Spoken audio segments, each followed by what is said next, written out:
Hello, hello, and welcome to the Tip of the Ice-Burgh podcast, brought to you as always by the Hockey Podcast Network. I'm your host, Nick Brlansky, and joined as always by Nick Horwat as we are here to break down last night's Game 5 between the Pittsburgh Penguins and the New York Rangers. Plenty to discuss when it comes to the downfall or whatever.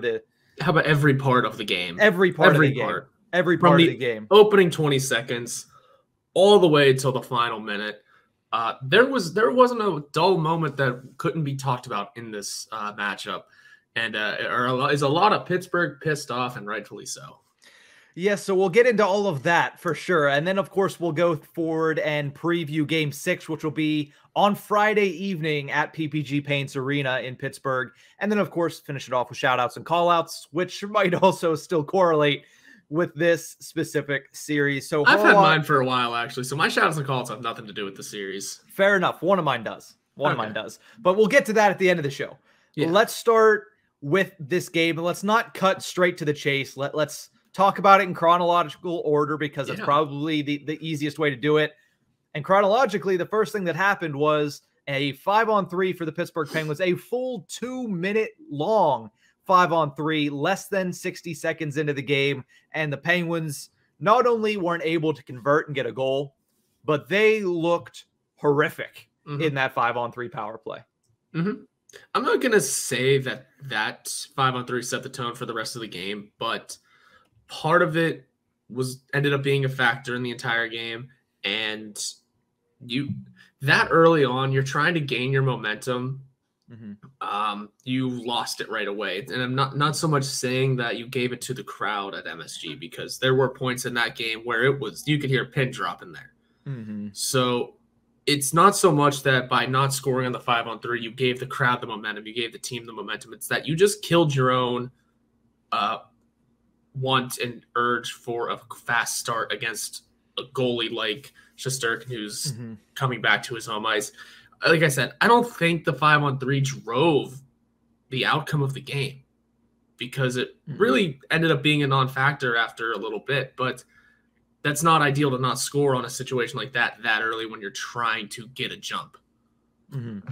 It's interesting because the reason that if you're a Penguins fan or you're a Penguins backer that you wanted to see them score there is because it would have immediately taken the crowd out of it. It would have immediately put doubts in Igor Shesterkin's mind that, oh, it wasn't just playing in Pittsburgh. I really don't have it this playoffs. And because you would have already, of course, gotten out to a lead that early, even though there's a lot of time left, it would have put some doubt into the minds of the New York Rangers. And it just didn't do that. If anything, it gave them a little bit of momentum there. But what I thought was interesting, like you mentioned, it didn't really change the outcome of the game. Yes, the Penguins lost by technically 1 goal plus an empty netter, and adding a goal there, simple math, does make it 4-4. But at the same time, you don't know how the rest of the game plays out when it's that early that something like this happened. And also, I think what the Penguins were able to do, even though they gave a little bit of momentum back to the Rangers by not scoring, they took the life right out of the building the rest of the first period by doing the same thing they did in Pittsburgh. They suffocated the neutral zone. They forced everything to the outside in the defensive zone. Louis Domingue, again, barely had any work in the first period, and then the Penguins took the lead off of Jake Gensel's bounce off of Shesterkin's pads. And after one period, it was 1-0 Penguins, and that entire building was deflated. Yeah, it was. The vibes going into MSG that night apparently already weren't the greatest going into the game, how? You were definitely still the better team. Let's just tell it like it is. You have the better goalie. You had the much better record all season. I would still say the Rangers had the better team per se. They were just getting outplayed, which happens all of the time. Ask the Penguins. We have the better team 9 times out of 10, and we get outplayed like nobody's business. Yeah. I think I do stand by it. The Rangers probably are the better team, but at this point of the series, I think it should still be very well in the Penguins' hands. That's just something that can't happen. You can't lose a game when the crowd wasn't super into it from the start. The Rangers had to fall back on techniques from 2013 and 2014 to get the vibes up. You know how long ago that was? That was before the Pens won back-to-back. That was those seasons, we were talking about the Penguins as being just a god-awful team, or at least in 15 we did that. Like, they brought back their intro of that Who song. They were using clips of the time the Rangers came back 3-1 against us. They're looking to the past to try. They're looking far into the past to try and elevate their present. Whereas that's just not the right mindset for a Rangers team like this. That is calling it in.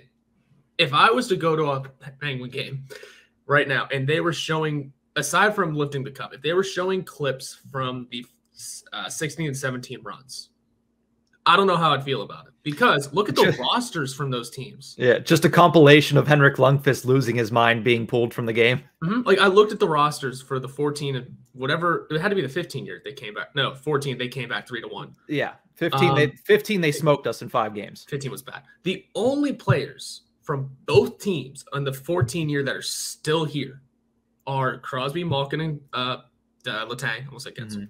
Crosby, Malkin, and Letang, Chris Kreider, and Brian Boyle, who was on the Rangers that year. Yeah. So that is just a non-option for Rangers fans to use as a way to get excited for your game. Sure, it's the franchise thing. I get it. And Penguins historians love saying it was this date that is, because what's Friday is going to be is this date that the Penguins defeated the Rangers in 6 at home when Adam Graves decided to try and kill Mario Lemieux. Yeah. But guess what? You can't look at that as a reason they're going to win. No, you have to look at what is on the ice right now. So the Rangers are digging into the past to get themselves amped. Sure, it's a tactic. It's fan service. But that's all it is. It's fan service, and we let the fan service take over. And it wasn't so much in the first period that it happened, but at the end of the second. See, the fan service doesn't have an effect on the game, so I don't think about anything like that. Like, I shot out a tweet. It's like, yeah, that's cool. You're showing 2014 clips. Don't forget the one where Alec Martinez ended your entire hopes and dreams in the Stanley Cup Finals. But that's to me, that has no output, no impact on the game itself. I think the biggest impact on the game, and we'll get to it, was Jacob Trouba's elbow. But before we get to that, I do want to say one other thing, because something else happened. Obviously, Evgeny Malkin over to Chris Letang. Beautiful pass to make it 2-0 there. But Jake Gensel in this game scored 2 more goals. That makes 7 in 5 games in this series. I believe he is the only player other than Mario Lemieux, and I believe it was Kevin Stevens, of course, to score in the first 6 games. I think the record was 9 by Lemieux, but I think it's like Lemieux has 9, 7, and 6. 9, 7, and 7 is the most in a row in the playoffs. But I believe Gensel has the most ever to begin a playoffs, which is 6 straight games with a goal. So unbelievable performance from him so far in the postseason.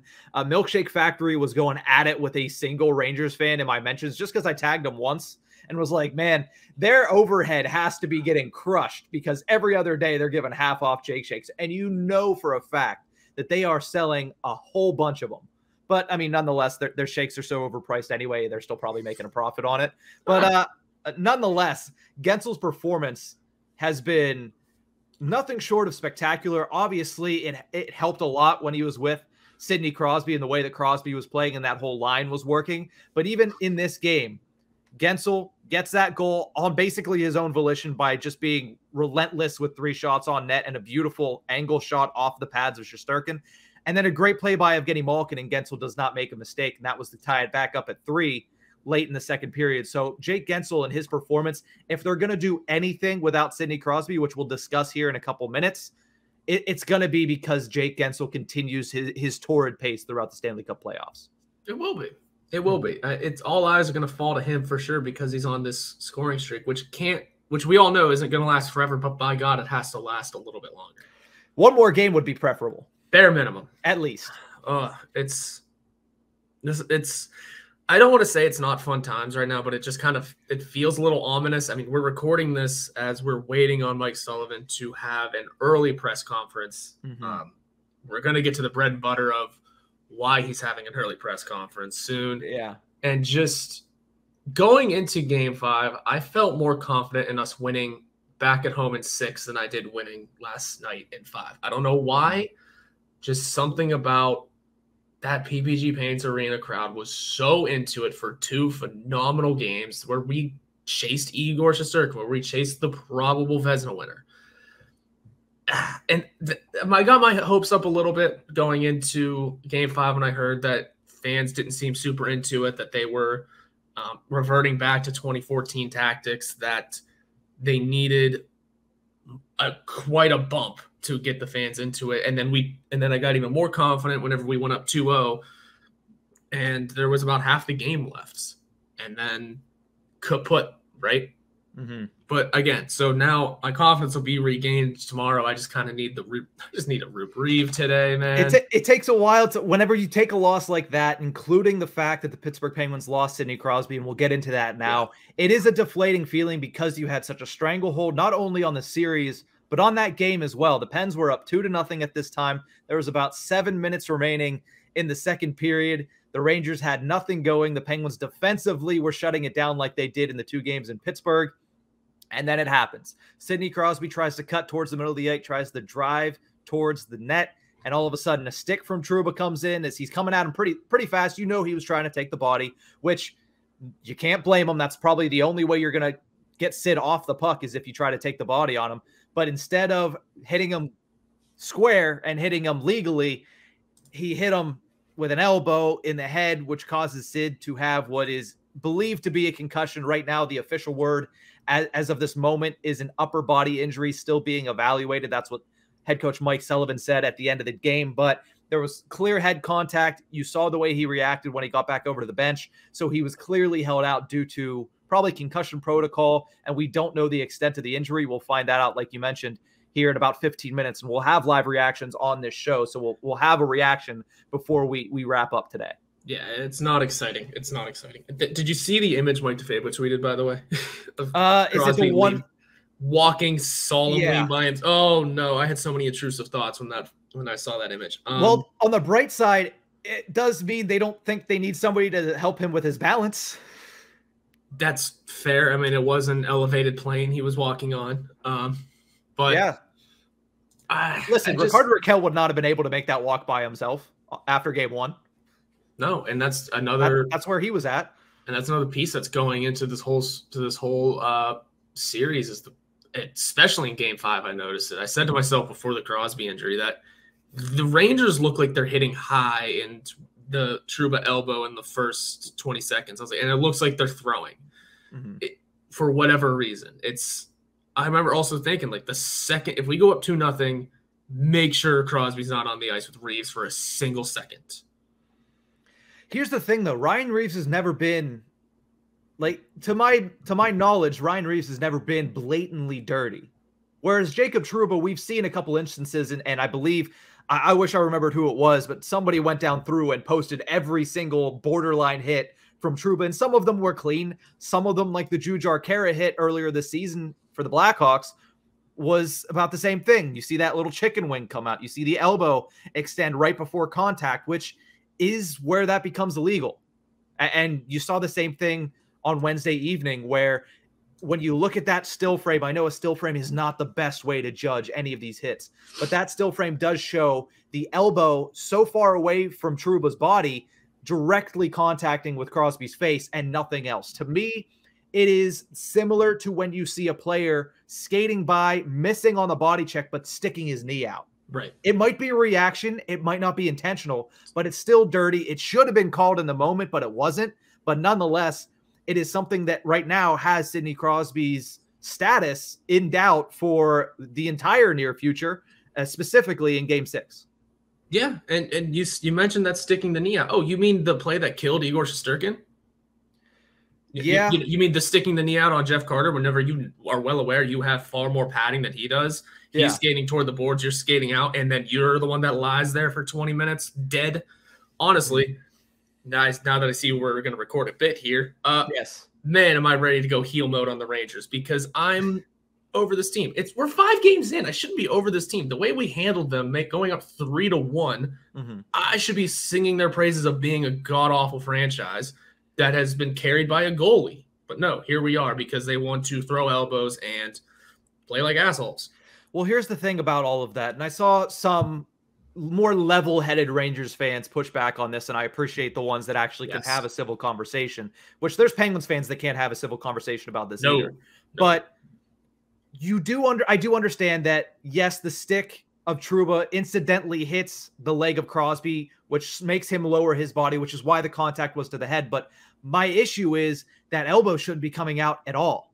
Like, that elbow is what made the contact with his head. It should not be coming out like that. And I did jokingly tag one of my friends on Twitter who is a doctor, and he gave me the medical term for it that I should look up for it. Because I was like, oh, this little twitch here, he should consult a physician. He should see what's going on with that. And of course, like, very quickly, my buddy Ryan said, serraceous anterior injury equals winged scapula or scapula. I'm not a doctor, but like, that's jokingly, but that's my issue with it. That elbow should have never came out, and it should have never made contact with Crosby's head. I understand the only reason Crosby was in that position was because Trouba's stick tripped him. But again, that's another penalty. That's tripping.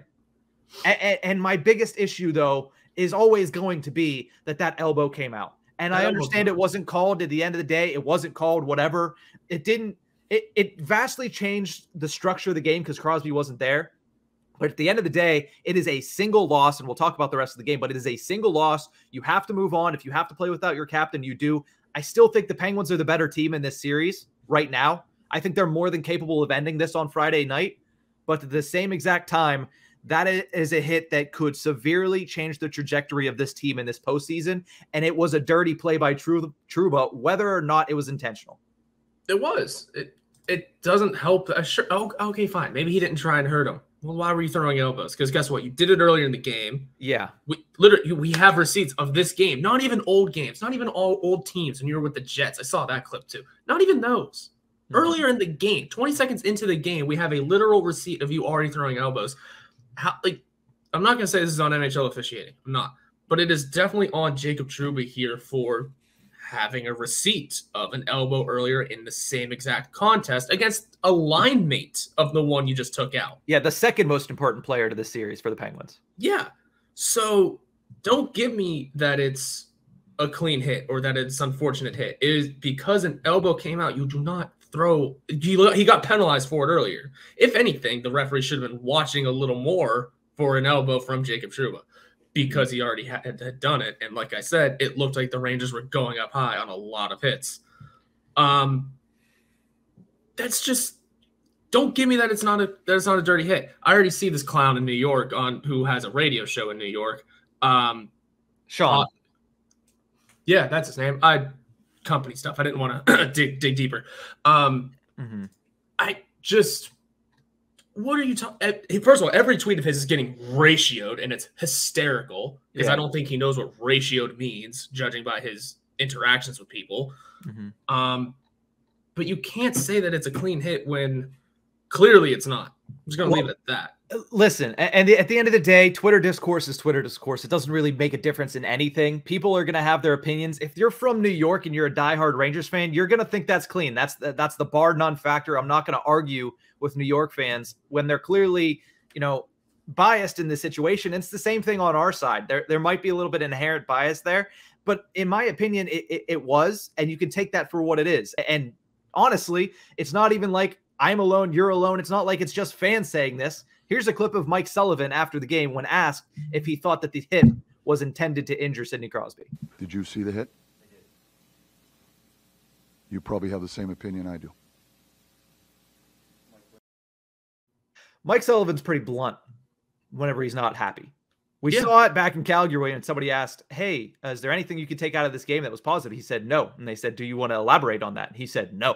When he's short like that, that's how you know he's upset. He's not John Cooper who's going to go out here and say something stupid and blatantly, idiotic.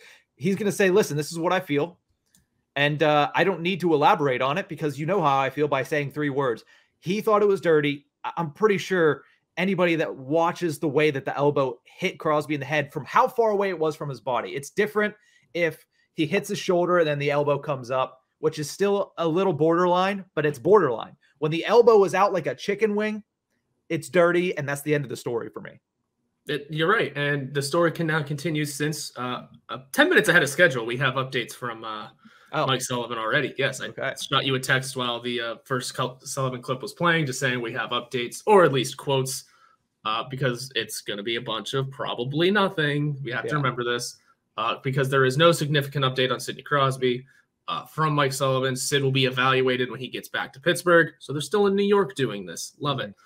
And then when he was asked about, if the head injury or if it warrants discipline, the Trouba hit warrants discipline we have. It's not my responsibility to share my opinion. That's the league's job.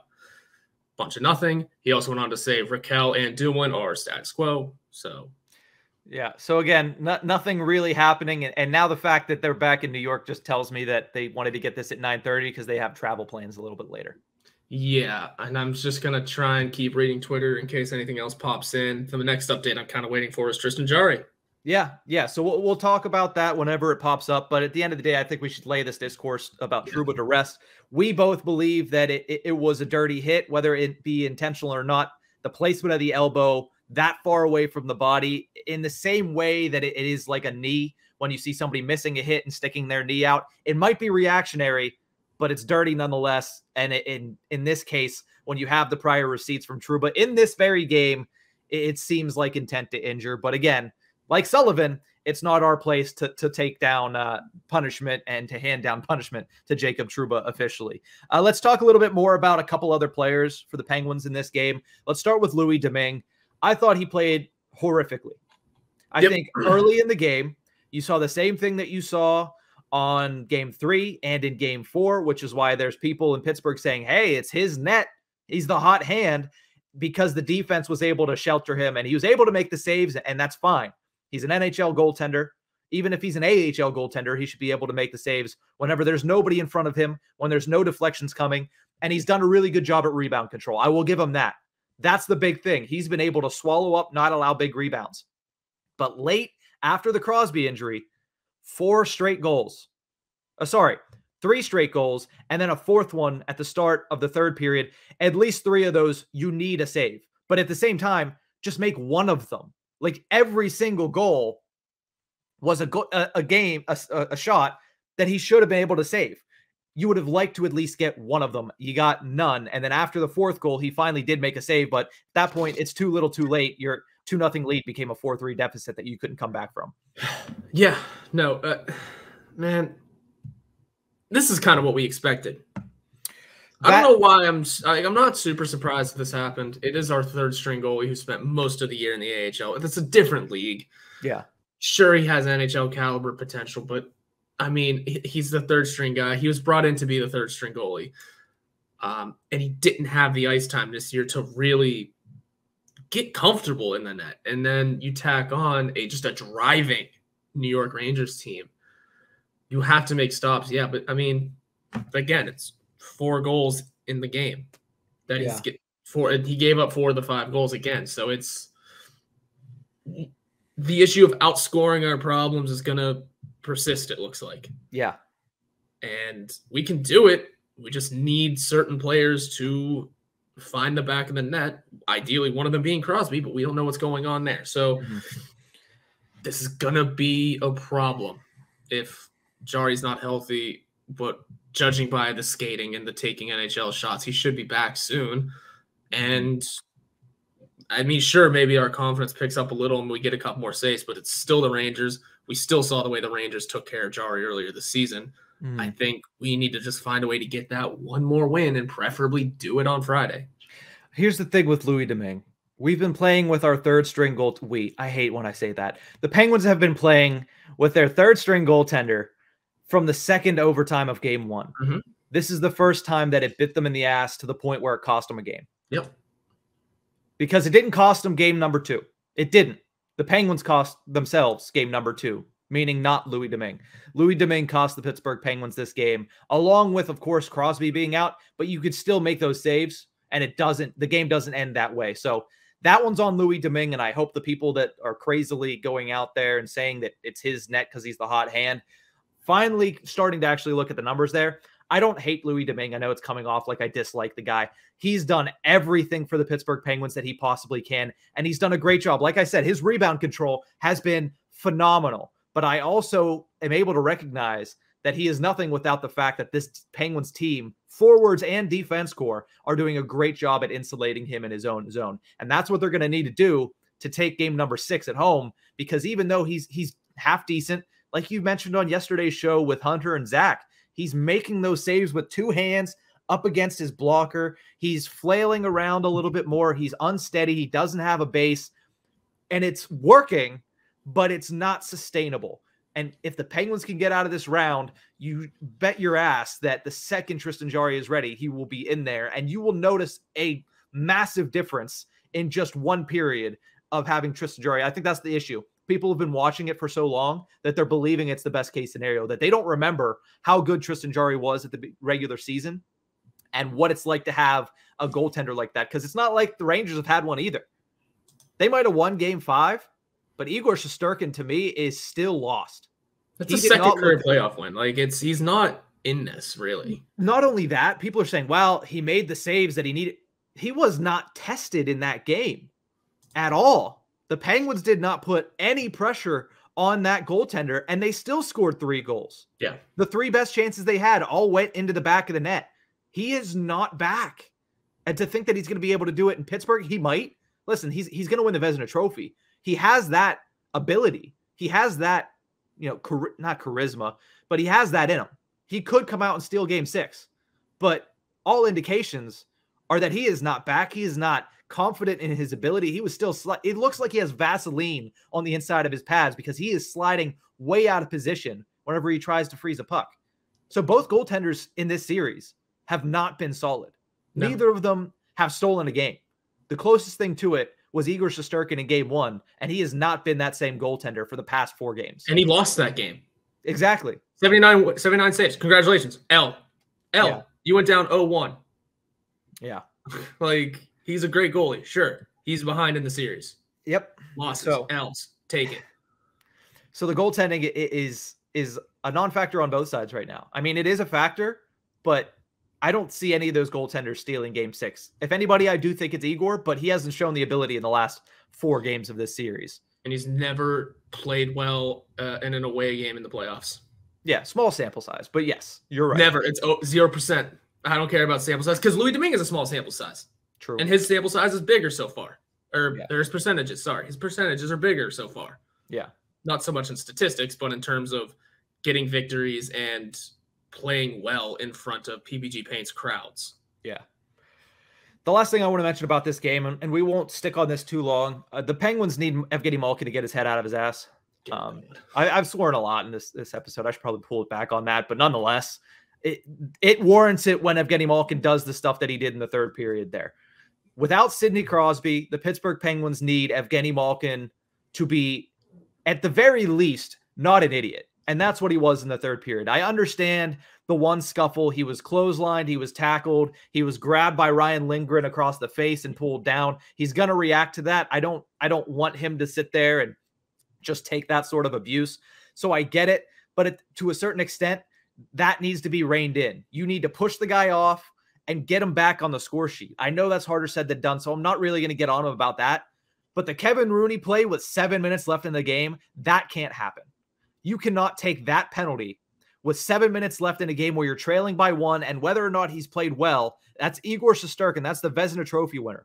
Crosby is out. You need to not only be on the ice and available, you cannot be taking a penalty to put your team behind the 8 ball shorthanded with only 7 minutes left in a game where you could potentially end the series and get your captain the rest he needs before the next time you got out on the ice.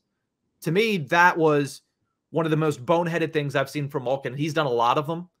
We saw it earlier in the season when he got suspended for 4 games. He needs to be smarter than that. I cannot stress that enough. He cannot be that boneheaded. He cannot go red mist like that, especially when Crosby's out. Now, I don't want to say he had an awful game because 2 absolutely beautiful assists. The one to Letang that made it 2-0 and the one to Gensel that tied it up at 3. That's what you need from him, but you cannot get it with the other side of it. It's Dr. Jekyll and Mr. Hyde. You can't get both if Crosby's not there. It's easier when Crosby is there because he can make up for it because he is Sidney freaking Crosby. But without Crosby, Malkin cannot have that evil half come out and take stupid penalties that cost him, because it did cost him in game 5. Oh, yeah. Oh, yeah, it did. it's, man, the Evgeny Malkin conversation. We're back.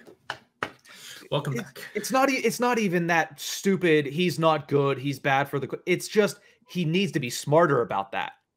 He's still the second best player on this team and in this franchise, and he still deserves to be brought back. Like, I'm not going that far, but he can't do stuff like what he did with Kevin Rooney and take that penalty. Yeah, no, absolutely that. It's just this conversation that's been being had so often recently, especially because it's a contract year and we're getting down the line and everyone's talking about this could be the last run with the core. And you're right, it very well could be. But I think I'm just echoing your statements here that he can't be stupid. He can't be dumb. He has to play smarter, more than just penalties. The giveaways need to go down. The smart play on the ice during the game needs to go down. He needs to just be a bit more of the old wise veteran that at this point in his career he should be. I know we talked a little while ago too about some of the faster players on this team, and I still don't think Malkin is fast, but boy, it'd be nice to see a little speed from him, especially now if it's going to be him centering that top line. I mean, things are going to get tricky if we really are down Crosby here and have to go with Malkin, because sure, we've seen Malkin take over with Crosby out before. This is a different Malkin, though, I think. I don't think we're going to get that if this is how it has to go. I don't see us getting that same level of Evgeny Malkin when it comes to that. I just don't. I don't know what it is anymore. I don't know if maybe the vibes are off on Malkin, but I don't see that same world eater coming out if we're forced to go with him. I'm not saying he's not going to be good. I'm just saying it's not going to be that same level. Yeah, and we'll have to see. I'm looking for more updates from that press conference. It looks like there's not much else coming out, especially about Tristan Jarry as of yet. But nonetheless, we're going to take a quick break. When we return, we're going to look forward to Friday's game number 6, because it's going to be very pivotal for the Penguins to end this series on home ice. We'll be back right after the break.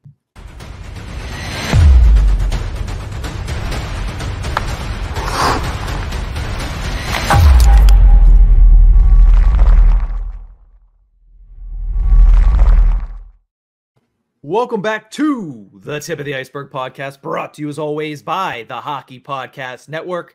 I cut you off at the end of that. Horwat, did you have something else to say? No? Nope, nothing else.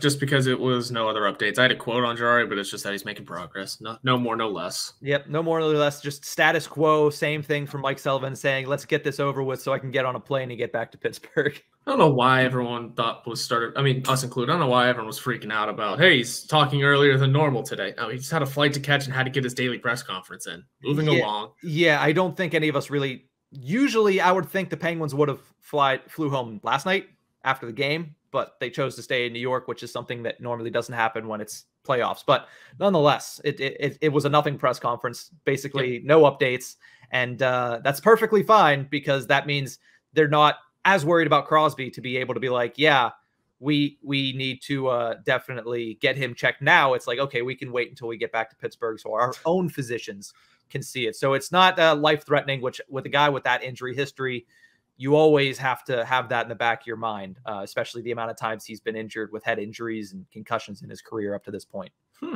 Yeah. But let your face. Let's move on and just talk about Game 6. Obviously, the big question is going to be, can they win this game without Sidney Crosby? Because in my mind, I'm not sure after seeing that, the only way he would play is if they said, you know what, we're up 3-1 in the series. We're up 2-0 in the game. Sit out the rest of this one. We'll be cautious with you. But if it's anything more than that, he's probably not playing on Friday night. So, Horwat, do you think they can win this game without Sidney Crosby in the lineup? So I do think it's possible. I do. He may have 9 points in he's 5 games played, which is ridiculous. Yeah. But I do still think it's possible because of the things that we have seen from the rest of the team on home ice against the same exact Rangers lineup, plus a Lindgren. So be it. I think it's possible. It's just everything has to go right. That's the only thing. Everything has to go right. Like, we need Malkin to be a good player and a smart player. We need the depth to show what they've shown flashes of so far this playoffs. We need Louis or Jari to be competent in net. And we know Jari will be. Louis needs to be a little more competent. But again, home ice, he's going to gain that confidence back. And Game 6, home ice. We're going to talk about the home ice a lot. The home crowd, my God, get in Igor's head immediately. Yeah. Yell at him during warmups. If there's an Igor chant during warmups, that'd be insane. Yell at him during warm. Do whatever it takes. And I think it's possible. I do think it's possible. Oh, yeah. It's going to be hard one. It's going to be a hard one. And Game 6 might be the most stressful thing. Oh, boy. The most stressful first-round game I've ever seen. But I'm all about it. I just think there's something different about this series that makes it a little more stressful. Don't know what it is. Could be the last 3 years talking. But there's something that can happen here for sure. And add on the home crowd, add on all of the madness that has happened this series already. I think it's possible, but almost everything needs to go right. Yeah, I have a couple things on that. First, with the whole question about Sidney Crosby, the 2017 Washington Capitals were a much better team than the 2022 New York Rangers. And if you remember in 2017, Matt Niskanen cross-checked Sidney Crosby in the head. He missed a game. The Penguins went out and I believe almost won that game. Oh, no, they did win Game 4. They lost Game 3 in which Sid left in overtime. Yeah, and then they went out and they won Game 4 without Sidney Crosby. Yeah, so the Penguins were able to do it back in 2017. I understand the Penguins of 2017 were a much better team than the Penguins of 2022. But the thing is, the Penguins of 2017 were not as good as the Capitals. They just upset them. The Penguins of 2022, in my opinion, right now are a better team, even with a third-string goaltender, even without Sidney Crosby, than this New York Rangers team the way they're playing. Part of that is because their head coach is an idiot. Oh, yeah. Like, Hunter said it yesterday, and to a point, I agree. I'm like, he has not done a really good job coaching the series. But last night emphasized that. He made no adjustments heading into Game 5, and they won that game on the skill and talent and the luck of their young players in Lafreniere, Kakko, and Hedl, who are the only players on that team right now that have me any type of apprehensive. The problem with Gallant's coaching, you're going to play 11 forwards and 7 defensemen. I get you're unsure of Lindgren because he was injured. And even at a point this game, in Game 5, he was injured and they didn't know if he was going to come back. I understand you're trying to ease him back in, but you're already going a man short on the forward side. Okay, that's fine. But they don't even play. Who was even the, No. They played Reeves, the 7th defenseman. Oh, they didn't play him. It was not Braun. It was the other guy, Nemeth. Patrick Nemeth did not have a single shift until Lindgren got into that scuffle and got injured. He was riding the bench. So you're intentionally putting your team down in an elimination game. 2 players. You're playing a forward down, and you have a full. The reason you're playing a forward down is so you had an extra defenseman. You didn't use your extra defenseman. It is the most idiotic thing I think I have ever seen. Maybe the Rangers should force him to take a taxi out of town. Here's the thing: their previous coach wasn't much better.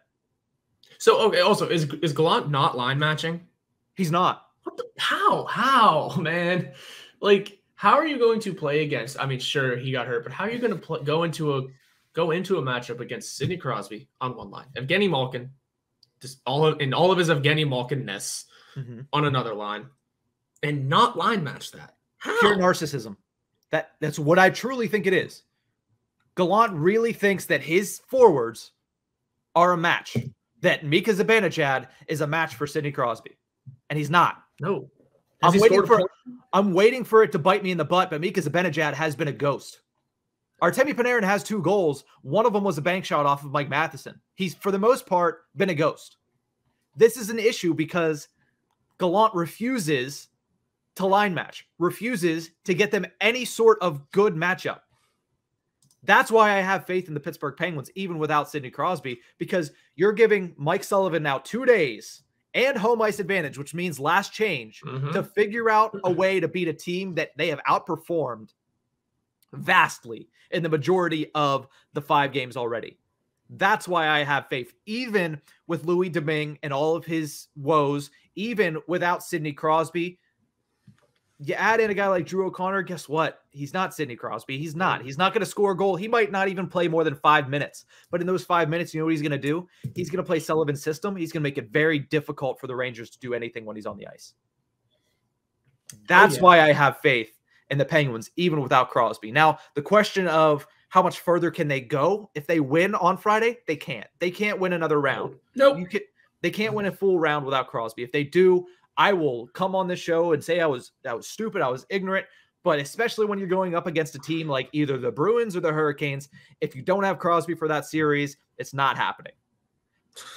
I'll give them a 25% chance. And I feel like that's more than most without Crosby. But nonetheless, they can win on Friday, and that's the important part. They can win on Friday. They can absolutely win on Friday. Sunday would be heart-wrenching. Awful. Regardless of winning or losing on Friday. But do we know what time that game would be Sunday, or are they waiting to see what happens? They're going to wait. They're going to wait because I think we're 7:30 on Friday. First time this series, we're 7:30. I am working on Sunday, so even though I work from home, I would like to not have to have my attention split for that. But nonetheless, we shall see what happens with that. Obviously, I had in the rundown, we'll talk about Jarry and Raquel.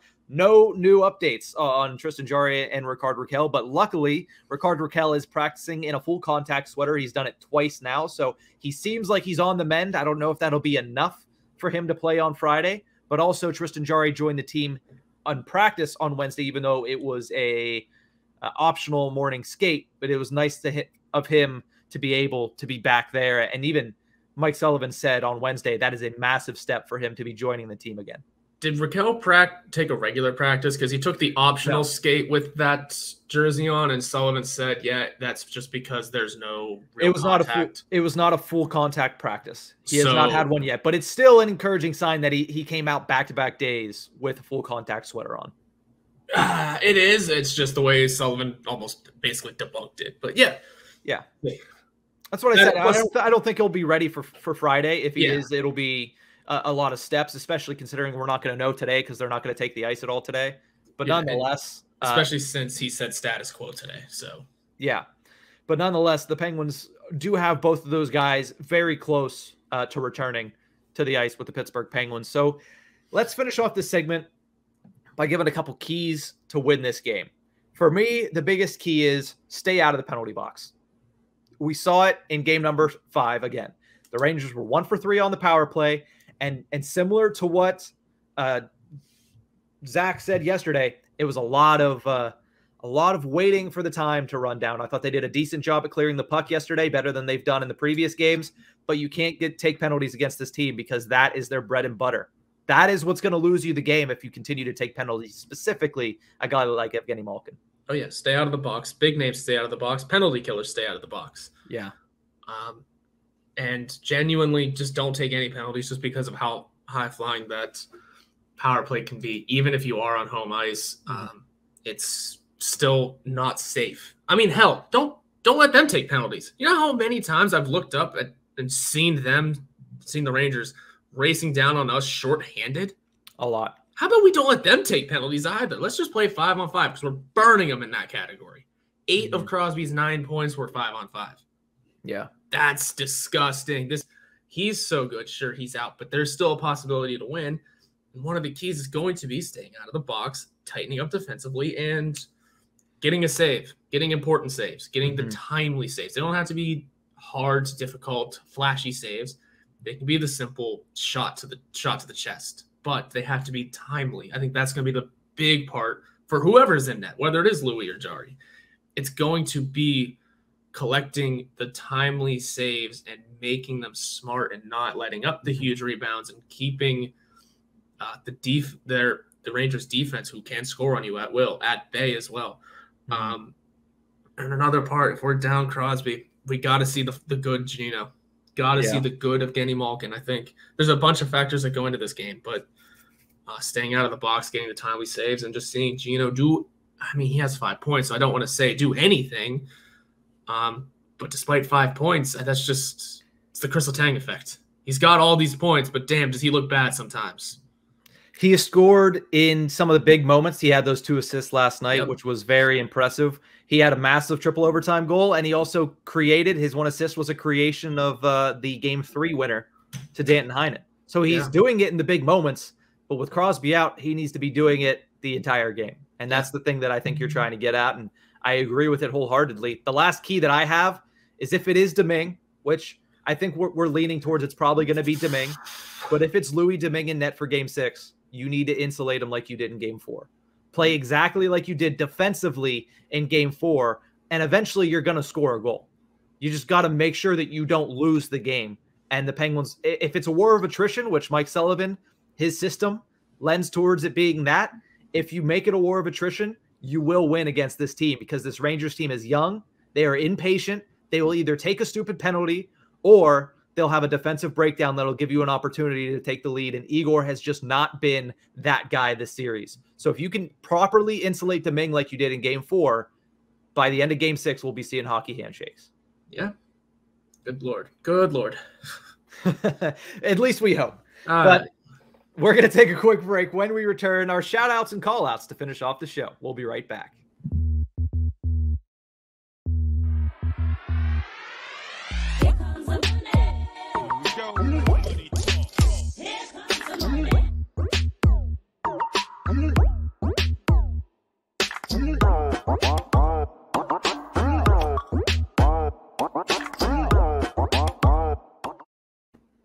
Welcome back to the Tip of the Ice-Burgh podcast, brought to you as always by the Hockey Podcast Network. We have our shout-outs and call-outs, and you know what? I'm not going to belabor this fact. I'm calling out 3 specific New York Rangers. Jacob Trouba, Igor Shesterkin, and Ryan Strome. Those are the only players on New York that I cannot stand at all. Everybody else, specifically the kid line, I've enjoyed watching them. It's giving me anxiety attacks because of how good they are, and it's doing it against a team that I would like to see win. But the only 3 players that I can't stand, Trouba, Shesterkin, and Strome. Trouba, he plays hard, and that's fine, and I like that. I think there's not enough players that play a physical style of hockey. I think there's still a place for that in the league. But his tendency to elbow people is dirty. And it might be a reaction, but that's not good. You need to teach that out of that player at that point because he's done it several times. He did it to Jujhar Khaira and sent him off on a stretcher earlier this season, and he did it to Gensel early in this game before doing it to Sidney Crosby, which has this entire series in flux. So, yeah, I can't stand Jacob Trouba because he can't understand how to keep his elbow tight to his body. Even Tom Wilson keeps his elbow tight to his body. Like a player that has been the poster child for Department of Player Safety doesn't do shit that blatantly, obviously dirty. And that's saying something. Shesterkin, I don't like him because I think he's a whiny little bitch. Yeah. I said I need to stop swearing on this one, but I really can't because these 3 guys just irritate me to that level. His whole flopping tactic started way before he ran into Carter. Oh, yeah. Several times in the first 2 games, specifically in that triple overtime game. There were 3 or 4 instances where he barely got touched and he said, oh, and it's annoying. It's frustrating to watch a game where a goaltender who has that much talent is that much of a cheap and cheating, like flopping NBA player, basically. I've seen less egregious flops on the freaking soccer pitch than what I've seen from Shesterkin in this series, and it irritates me. He hasn't had it this postseason, and it must be a mental midget thing in that instance because when he's great, he's confident, he's waving at people, but when he's bad, he's flopping like he's playing over in La Liga or something like that. And then Strome, I don't know why. He hasn't done anything specifically, but he just seems like a trust fund child. I don't know this man. I don't know his life. I don't know his circumstance. So I can't say anything personally, but he acts as if he's a trust fund child. He plays with a sense of entitlement that he gets from playing on a line with Artemi Panarin and Mika Zibanejad, 2 players that are so vastly better than him that he thinks he's on that level. He's not. He is not that good of a player. And also the fact that he goes after players after the whistle, but in between the whistles, during play, he won't do a damn thing. He will not. You watch him play, he stays away from contact. He doesn't do a single thing. But the second that whistle blows and play is over and there's somebody with their back turned to him, he's going to go up behind them, send them a cross check, face wash them, punch him in the face. He did it yesterday, and he gave the Penguins a power play. That sense of entitlement is just misplaced because I think he is such a what is the word I'm looking for? Oh, mediocre NHL player. But he has that entitlement because he plays with two superstars. And it irritates me. So those three players, everybody else on the Rangers, honestly, they're great. You know, I think Gallant's an awful head coach, but Reeves, for what he does it the right way. That kid, Lafreniere, has been, like, if it wasn't for how bad the officiating has been in this series on both ends, the story of the series for New York would be Alexis Lafreniere in his first playoffs. Yeah, actually looking like the way he should have. Extremely impressive. There's a reason that he was the third-line winger and the fourth-line center yesterday. It's because he's been that good. Yeah. So as much as I like Lafreniere and I like what Heedle's done and I like Kakko's play and Adam Fox and Keandre Miller, Trouba, Shesterkin, and Strome, they're whiny little crybabies that really irritate me because of the things they do. Trouba's elbows, Shesterkin's flopping, and Strome seeming like a trust fund child. That's my soapbox. I just needed to get that out. That's so funny. I'm just going to laugh at that because there are no friends in the playoffs. It's only enemies. You can like other players and other teams all you want. I think Keandre Miller is going to be a great player in this league. I think he already is. Yeah. But then I don't want to talk good on anyone else on the Rangers right now, so I'm not going to. Mm-hmm. You were talking about Panarin, Zibanejad, and Strome. Yeah, overpaid, overrated, and bad. There, I've summed it up for you. Overpaid. I'm guessing you're saying Panarin. Yep. Overrated. I'm guessing you're saying Zibanejad. Who will be overpaid next year? And Strome, who's technically all three. Yes. How the hell is Strome making $4.5 million? Yeah. What the hell? Entitlement because he plays on a good line and is okay. Literally. The like Chris Kunitz effect. But do you have a call out, Horwat? Or yeah. Yeah, and we can ease off of this series a little bit because you said your shout out doesn't your shout out to the series? No. All right, then we can leave the series to rest. It was a nice little talk. We'll be back Monday with more series talk. I'm damn sure of it. But anyway, I want to call out teams because this has been a thing recently, and it's weird. I want to call out any team that restricts ticket sales outside of their metro area. Yeah, it's stupid. The Nashville Predators did it. Again. Yeah, so here's the thing with the Nashville Predators. First of all, you're bad. Secondly, no one wants to go to your games anyway. Third of all, what if I happen to be a Nashville Predators fan who lives in, who are they playing? Colorado. I happen to live in Colorado, or I had to move there for work, other things. And I have the weekend off. I have the expendable funds to spend $200 to go to Nashville for a weekend. Oh, no, I can't go because they're restricting ticket sales to locals only. Yeah. That's really dumb and not good that's not a good way to grow your team, first of all. Like, you want to have outsiders in your arenas in Nashville. Like, that's the other part. People go to Nashville just to vacation. Yeah. What if they have any from out of town and want to go to a game because they have nothing else going on that night, or maybe that was the plan? I don't know. Dumb. Your team sucks. Let people in. No one wants to go to the arena anyway. Trust me, if I was in Nashville right now, unless literally the Penguins were there, I wouldn't go to a Predators game. They're bad. There's so many other things to do in Nashville right now. Mm-hmm. And it just brought back I think it was the Lightning that did it, that they were letting outsiders buy their tickets, but they couldn't sit in TV view. Or didn't they give them like a shirt or something to cover up? Yeah, which also stupid. Yeah. And talk about entitled. How entitled do you think you are? They did that before they won back-to-back cups. Yeah. I remember. They did that before they deserved to be a little entitled about themselves. Mm-hmm. Just stupid. Let your team grow. Don't do dumb shit like this. Like, grow your team to be a national brand. Mm-hmm. Why do you think there are Leafs fans all over Canada or Rangers fans all over America? Because they let the brand grow. Sure, they're massive markets, but they're not going to – Madison Square Garden's not going to stop a ticket sale, highly priced ticket sale, because you're from Minnesota. Like, they're not going to do that. And here's the thing. For this entire conversation, The answer is get better fans. That And too. by get better fans, I mean grow your fan base. If you're that worried about the road team coming in and buying so many tickets that on the national broadcast, it's like, wow, we don't have a home ice advantage, then you need to do a better job of growing your fan base. That's on you. And honestly, for example, it's never going to happen because it's Pittsburgh, and Pittsburgh fans always are the predominant amount in their own stadium, except for maybe the Pirates. But again, it's very easy to outnumber Pirates fans, whatever.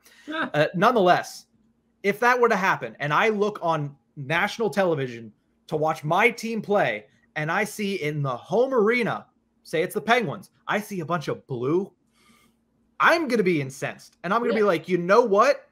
That makes me mad because I've been a good fan of this team for a long time because they've done a really good job at building that fan base and building that connections with fans such as me. If you just do the restriction thing, that's telling your fans, hey, you can come around whenever you want. We'll have a spot for you. That's not, fans stick through teams through thick and thin. If you're not good enough to sell out your arena, then that's on you. Either do a better job at building your fan base or move to a college arena like the Coyotes. Because I'm sure it will be all Coyotes fans in that 5,000 seat arena next year. Hell no, it's not. It's still good. No, they're going to get college kids to go. Arizona State's a similar color. So, I mean, has that little deep maroon. Just embarrassing. Now you're getting me mad about Arizona. I almost said Phoenix. Again, I don't think you're allowed to talk about the Coyotes anymore because you have no idea what they're called. I don't know what city they're in. They're technically in Glendale. Oh. But I'll start calling them the Winnipeg Jets. Screw it. Start calling them the Tempe Coyotes. But let's move over to shout-outs because it's already about an hour long. And my shout-out's pretty cut and dry. Fantastic performance from Carter Verhaeghe the last two games. Oh, man. For the Florida Panthers. Not only does he get a massive overtime winning goal in Game 4 of the series, and it wasn't a fluke goal either. He absolutely snipe-showed Ilya Samsonov. Great goal, which if they would have lost that game, they would have been down 3-1. You're not coming back from that. Like that in that series, the way that they had played, it'd be such a hard way to come back. Massive goal, ties up the series, which sets the stage for him to have a 5-point game on Wednesday night, take down the Washington Capitals. And now all of a sudden, because of basically Carter Verhaeghe, they went from potentially being down 3-1 to leading 3-2 in the series. Yeah. And that's a fun series up there. I haven't been able to watch too much of it, but just seeing the scores roll in and seeing the Capitals look pretty decent, judging by some of the game scores. Except for the last 2 minutes of Game 4 and the last half of Game 5, they've been very good. A ton of fun. That's a fun series. Without Tom Wilson, which is a massive loss. That is huge. Because who else is gonna, send the opponents to the infirmary? Well, no one else on that team's gonna do it. Well, he also I know what you're saying, but he's a very good player. Specifically in the playoffs. He's very important to that team. Sure, we can leave it at that. Yeah. So who's your shout out? We'll finish it off on that. Oh man, I want to shout out Penguin legend on a retirement, Patrick Marleau. Yeah. Officially hanging up the skates after sorry, go ahead. After a year of not playing. 42 years old, you weren't going to find a team. Boyle did the same thing. He's not 42, but I don't think we were looking in the Patrick Marleau bin for a PTO. No. Yeah, big shout out to 8-game Penguin legend Patrick Marleau, who he has the record for most games played ever, right? Yes. Yeah, that's the record he broke. So we're glad to be part of 8 of those. Without those 8, I forget what the record was. What do you pay it? I don't know what it is. I don't know, but it's hilarious to think that his 8 games with the Penguins was vastly important to him breaking that record. Hey, you know what? I'll believe what I want to believe. Yeah, that's fine. It's funny because I saw that news and I was like, maybe I should write an article about Penguin legend Patrick Marleau retiring for Fan Nation. I was like, I'm not writing that article. I did it for the hockey writers whenever he broke the record. I remember doing that. I looked back at all 8 of the games because they were a disaster. Yeah, I did the same thing for my personal thing that nobody read. But at that point, yeah, I was like, yeah, I'm going to write an article about Penguins legend Patrick Marleau. So this time both of us were like, no. And then you saw that we won like 2 of them and went, oh, no thanks. Yeah, he scored 1 goal, and that wasn't a loss. I think they lost like 6-2 to the Hurricanes. On 1 goal, 1 assist. Let me find the game logs because now I'm just curious. That was the shutdown year, 1920. Yeah, that was the year that they came back, and we were like, ooh, Marlowe, Hornqvist, and who was the third line center? It was like Marlowe, Hornqvist, and somebody else, and we were like, yeah, that's a great third line. They did nothing against the Canadiens. Not a single thing. Who would have? Damn, who would have been our center that year? Yeah, those 8 games were not good because L, L, L, W, W, L, L, W. We won 3 of them. Yeah, it was McCann, by the way. Oh, that's right, it was. Marlowe, McCann, Hornqvist. Or no, Tanev, or something like that. It was weird. It would not have been Tanev because he was at 4th line. He was a... Oh, how did he end up even? Damn, all right. Anyway. A big shout out to the Hall of Fame career, Patrick Marleau. That's why we're here. We're not here to badmouth him. What are we doing? Yeah, great career. No 1,700 games is incredible. It broke a Gordie Howe record, for God's sakes. The guy's going to be in the Hall of Fame easy. And you know what? Good on him. 3 points shy of 1,200, by the way. Oh. Yeah. The best ability is availability, and Patrick Marleau emphasized that to the greatest extent, for sure. I think we were just in a little bit of a salty mood, Horwat, today. So I think there's a little bit of that, a dash of that, and everything we talked about. Yeah, that'll do. Yep. Nonetheless, that's going to do it for this episode of the Tip of the Iceberg. We will be back on Monday discussing the end of this series because the series will be over regardless by the next time. By the next time we come to you, we'll see if we're talking about round 2 with the Penguins or we're talking about the start of a very, very, very fun off season. Yeah, it would be a very bad. What is it? In memoriam? Is that what it's called? Yeah, it would be a bad in memoriam there. So we'll see how the series ends this weekend, and we'll be back on Monday to break down all the action. See you guys next week. Have a great weekend, Pens fans. We'll see what happens.